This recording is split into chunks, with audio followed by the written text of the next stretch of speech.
So this is a bit different, right? This is a follow-up to a rant I did years ago. So that's why it says part 2 in the title. Part 1 was done probably like 3 or 4 years ago. But anyway, today I'm ranting about if it ain't broke, don't fix it. And the reason that I've decided to do this again is because there's been more changes at my current job. Last time I was ranting about the new system they implemented back when I worked at Geek Squad all those years ago, where they made it harder for me to do my job.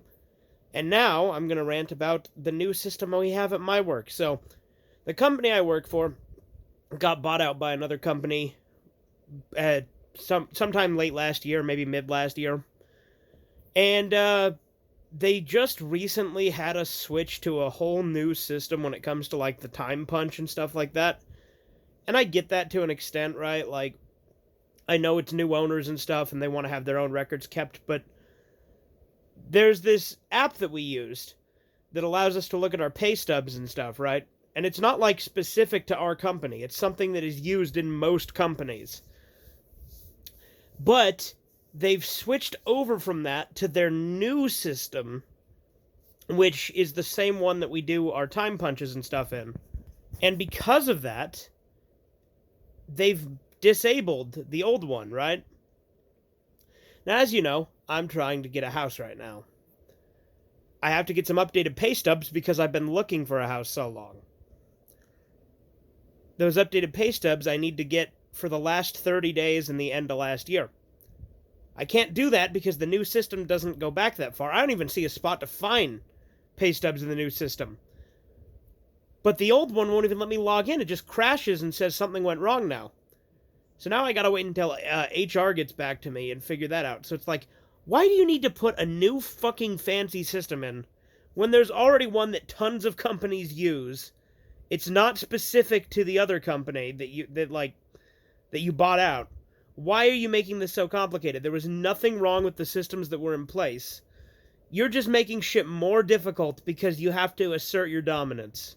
That's what it is, and it's fucking annoying. There's no point to it. I mean, overall, I'm sure it'll be fine. It's a mild annoyance. I need to get this shit figured out, though. Like, I just barely figured out how to request time off in the new system, which, if you don't know, I'm a supervisor, so I kind of need to know that when people ask me. But, yeah, no, it's really annoying. I don't get why change something if it doesn't have a problem. I've never understood just changing things for the sake of changing them. Updates are not always good. Websites that update all the time constantly have problems, like YouTube. It mainly removes features with updates, right? Years ago, they removed the ability to have a theme, like a wallpaper for your channel. They completely removed that. Then they removed the ability to message each other back and forth. They removed some other stuff along the way, like they changed the 5-star system into a like-dislike system. That one's fine, I don't really care. But then they, like I said, they removed the message system, which is fine. I mean, nobody really used it, but still, I kind of wish that it was still there to an extent. They also, obviously recently removed the dislike button, like, made it private for everyone. They put in auto-filters for comments, and that you can't turn off, so certain comments just get deleted by YouTube. And other ones, you have to, like, manually sort it to be newest first, instead of top comments, which top comments, by the way, is where they filter shit out and censor it. I've always hated that. When things try to update, just for the sake of updating. I understand when something is out of date and you need to update, like, security on things because there's new viruses and stuff like that. And I do think it's cool when new features to things get added. But there's a lot of updates that happen that ruin previously working things that work just fine. For instance, Halo the Master Chief Collection. A lot of the updates fixed it because the game was broken as shit for a long time, but they removed some of the elements that were very useful. Like when you're matchmaking, the ability to vote on matches. Because there'd be 3 different matches you could choose from, or maybe it was 4, I think it was 4. And you could vote for which one you wanted to do. Or even in Halo 3, they had, back in the old days of Halo 3, they had the option to veto if you didn't want the game and map. Or Reach, again, it had the voting. Halo doesn't have voting for matches anymore. You're just stuck with whatever 1343 throws you in now, and it's fucking stupid. And MCC used to have that option. And there used to be more different. There used to be more playlists in competitive matchmaking. To be fair, I don't play matchmaking all that much anymore. Because the ranking system I don't care about, and it constantly changes, and it's kind of dumb. Then they added in, like, the new, like, progression system where you unlock stuff through gaining points, and then you have to unlock them in seasons, and then you have to buy, like, all the stuff in a certain tier. It's kind of annoying. But it is ultimately cool that they have added new stuff you can play and unlock. Some of the stuff I don't feel fits in with the game, like some of the more medieval armor sets and some of the more jokey stuff. But it's fine, whatever. You have the option to turn that off.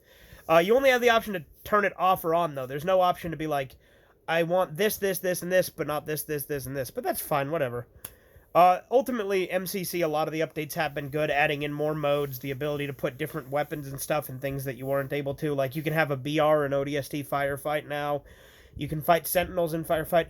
Apparently, for a minute there, you can fight the Flood on the PC version, but they took it out because it kept crashing the game. Same thing with Elites. So hopefully they add those back in when they can make them work more feasibly. You know, there was also the fact that Halo 5 changed the breakout mode and made it worse, and then you only get original breakout some of the time now, which sucks because breakout was like the best original game type to Halo 5. But yeah, my point is, if there's not a reason to change something, why change it? Like, if there is a reason you're adding something, making something better, fine. But when you're just completely changing the user interface, you're making things more inconvenient, I don't see the point. It's fucking annoying. And also, you would think management would have planned ahead for people to want to get their older fucking pay stubs so that I could just do that. And maybe the servers were just down last night. I'm going to try it again when I go into work today. And I'm going to talk to my manager about it again. It's fucking annoying, though. Anyway, I think I've rambled on enough. Have a good one. Toodles.